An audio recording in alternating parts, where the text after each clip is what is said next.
अर्ज किया है। वो कहते थे कि बार बार मेहनत करने पर ही सोई किस्मत जगती है।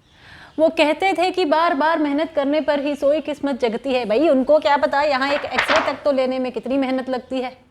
अब इस वीडियो को समझने के लिए पहले आप एक्सरे प्रोडक्शन कैसे होता है ये समझ लोगे तो बाय गॉड मज़ा आ जाएगा। तो नीचे डिस्क्रिप्शन बॉक्स में मैंने कुछ यूट्यूब शॉर्ट्स वीडियो के लिंक्स डाले हैं, याद से देख लेना। तो चलो अब मुद्दे की बात पे आते हैं। एक्सरे प्रोडक्शन कितना एफिशिएंट प्रोसेस है? तो जवाब है वेरी इनएफिशिएंट। अब यहाँ आप चाहे हाई एटॉमिक नंबर वाला टारगेट ही क्यों ना ले लो। तो ऐसा क्यों है? तो basically efficiency of x-ray production क्या है? Output energy emitted as x-rays divided by input energy deposited by electrons. मतलब कितनी एनर्जी इमर्ज हो रही है as x-rays from the target divided by कितनी एनर्जी डिपॉजिट हुई by the electrons impinging on the target.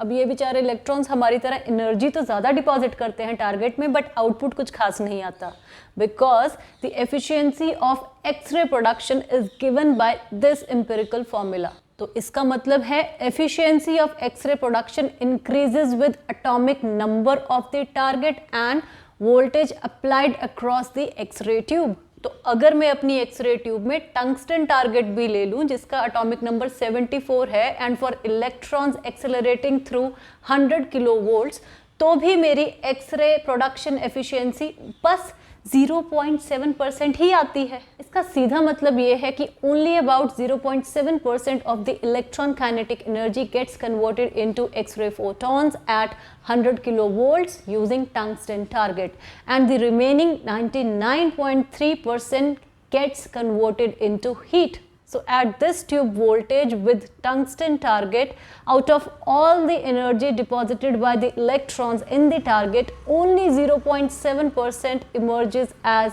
X radiation, and the remaining 99.3% is degraded to heat within the target. अब आप बोलोगे इस रिजल्ट को कंक्लूड करने वाले इस फॉर्मूला में कितना दम है? तो द आंसर इज ये एक एम्पिरिकल फॉर्मूला है, कोई मैथमेटिकल रिलेशनशिप है, ये कोई फंडामेंटल लॉ से डिराइव्ड नहीं है, but this works because experiments show that it works. तो बेसिकली ये कोई अप्रॉक्सीमेट रिलेशनशिप है, एग्जैक्ट नहीं, और ये बेस्ड ऑन मेजर्ड डेटा है। तो नेक्स्ट टाइम भगवान ना करे कभी आप एक्सरे करवाने जाएं तो इन बेचारे इलेक्ट्रॉन्स की हिम्मत ज़रूर बढ़ा के आएं।